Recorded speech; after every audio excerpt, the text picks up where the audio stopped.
Josephine Cynthia Onche was busy preparing for a wedding with the man she had known for over 7 years, but just a few days before the wedding, she vanished mysteriously, giving rise to a frantic and desperate search that was all to no avail.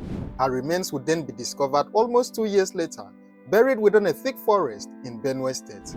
The heartbreaking circumstances surrounding her sudden disappearance and the chilling betrayal that followed would make you question how someone you trust with your life could so easily be the one to end it.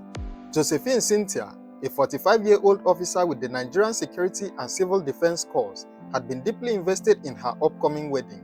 The date was set for December 29, 2019, and everything seemed to be falling into place after years of building a relationship with Christopher Akpan, her fiancé of 7 years. Josephine had introduced Christopher to her family back in 2015, and they had given their blessing for the marriage. The wedding plans were initially delayed when Christopher lost his mother, an event which Josephine was said to have fully supported by providing most of the gifts given to the guests who came to the burial ceremony. By December 2019, everything was ready. Wedding cards had been printed, introduction ceremonies completed, and even transportation arranged for guests. Christopher had hired a bus to bring attendees to the venue. There was nothing to suggest the horrible tragedy that was about to unfold. Just days before the wedding ceremony, Christopher asked Josephine to visit him in Akwa Ibom State so that they could travel to his hometown to see his family. It seemed like a reasonable request since he wanted to formally introduce his bride-to-be to his family. Josephine, trusting the man she had known for so many years, agreed to visit him, and that would become the very last time she would ever be seen alive. On December 17, 2019, Josephine traveled to see Christopher in Akwa Ibom State. According to him, Josephine only spent one night in Akwa Ibom before returning to Benue State on December 19, which was 2 days later. However, the next day after she returned, Christopher claimed that Josephine called him asking to borrow money to pay a debt, and he sent 50,000 naira through her Zenith bank account. But the day after he made the transfer, something strange happened. Josephine's phone became switched off, and she never made it back to Benue State. Her family became deeply concerned when they noticed that she was not present at home. After 5 days, her brother was so worried that he contacted Christopher directly to ask about his sister's whereabouts. To his greatest surprise, Christopher denied any knowledge of Josephine's location. The whole situation didn't make any sense to the family since her wedding was just a few days away. As days turned into weeks without any sign of Josephine, suspicion began to mount, particularly directed at the man who was supposed to become her husband. The family eventually went to the police for help and also reported Christopher Akpan as the prime suspect in Josephine's disappearance. Their suspicions were based on the fact that he was the last person known to have been with her before she went missing. The police swung into action and began making frantic efforts to uncover the circumstances surrounding Josephine's sudden disappearance. Christopher was taken in for questioning. However, he maintained his innocence throughout the initial investigation. He told the police that after Josephine returned from visiting him on December 19, he had transferred money to her account the following day. Christopher claimed that after he was notified that Josephine was missing, he went to the motor park where she boarded a bus in Akwa Ibom and then verified her name on the manifest, noting that she had even used his name as her next of kin. Despite his continuous denials, Christopher was arrested by the police and also charged to court. He was remanded at the Makurdi Correctional Center pending the commencement of his trial. The police continued their investigation and then made a crucial discovery that brought everything to light.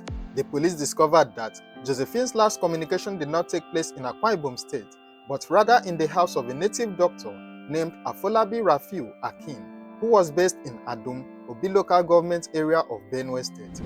Interestingly, this native doctor had quickly relocated to Oyo State shortly after Josephine was declared missing, thereby creating a coincidence that raised a lot of red flags for investigators.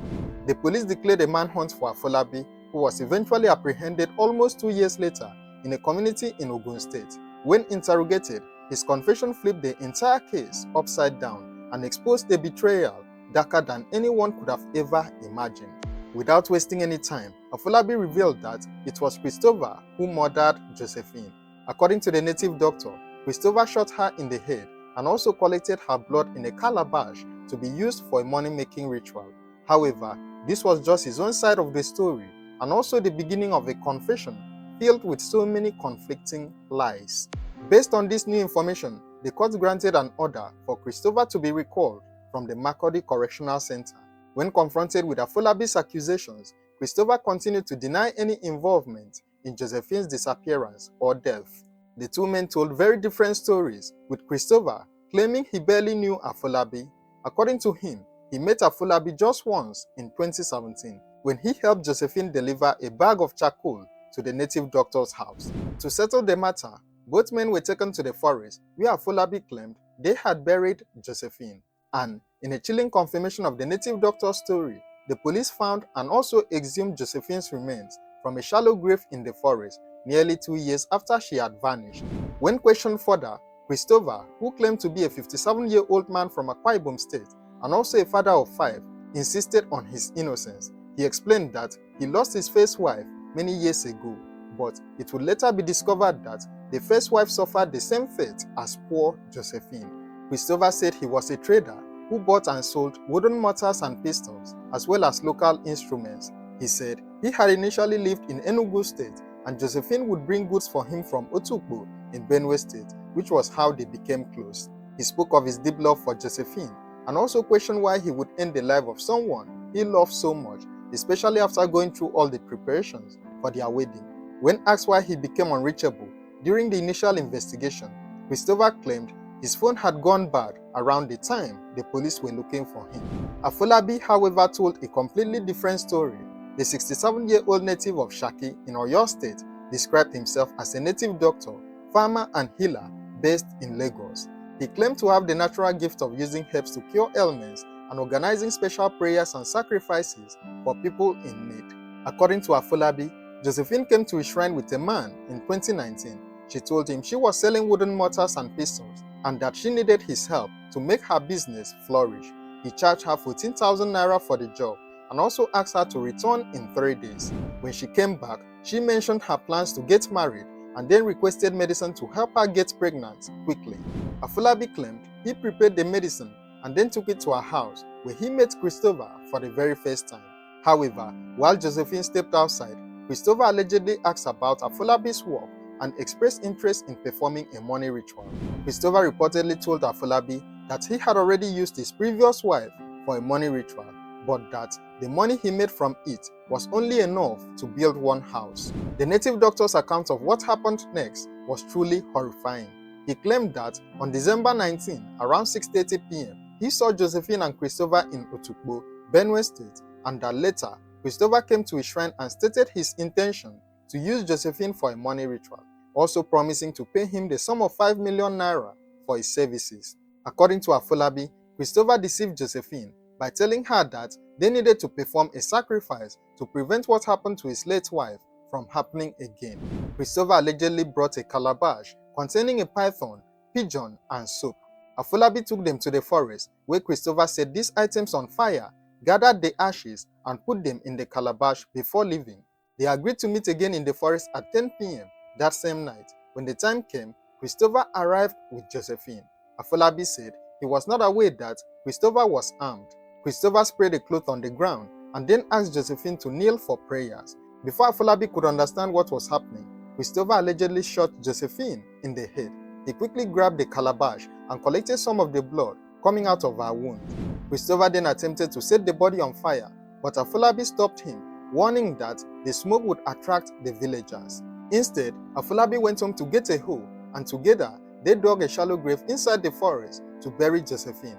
Christopher then left with both the calabash and Josephine's handbag containing 700,000 naira. Afolabi said he later asked Christopher for the promised 5 million naira, but Christopher only gave him 50,000 naira and asked him to wait. After that, Christopher allegedly switched off his phone and disappeared. The native doctor said that Josephine's ghost began haunting and disturbing him so much that he had to relocate to another area in Otukbo within the same Benue State. Afolabi told the police that on January 12, 2020, a motorcycle driver informed him that everyone in Benue State was searching for Josephine. This made him realize that it was time to flee. He packed his belongings and escaped to his hometown in Shaki, Oyo State. While there, he changed his phone number but was later surprised to receive calls from people in Benue State requesting medicine from him. He also said that someone called to warn him to destroy his SIM card and dispose of his phone to avoid being tracked. Feeling frightened, he ran to Abeokuta in Ogun State, but was eventually arrested by police officers at the house of another native doctor in Sango-Ota within the same Ogun State. When confronted with Christopher's continued denial, Afolabi insisted that Christopher was lying. However, in one of his confessions, he admitted that the murder weapon, which was a hunting gun, belonged to him. He made it clear to the police that it was Christopher who murdered Josephine. It was hard to determine who was telling the truth between the two suspects because, first, Christopher said he met Afolabi for the first time in 2017, while Afolabi said he met Christopher for the first time in 2019, the same year that Josephine went missing. Christopher said Josephine visited him in Akwa Ibom on December 17 and left for Benue on December 19, while Afolabi said he met both Christopher and Josephine in Benue State on that same December 19, meaning that if what Afolabi said was true, then Josephine never visited Akwa Ibom in the first place. Unfortunately, at the time of making this video, there was no news report or court document stating that the two suspects were ever convicted of this crime.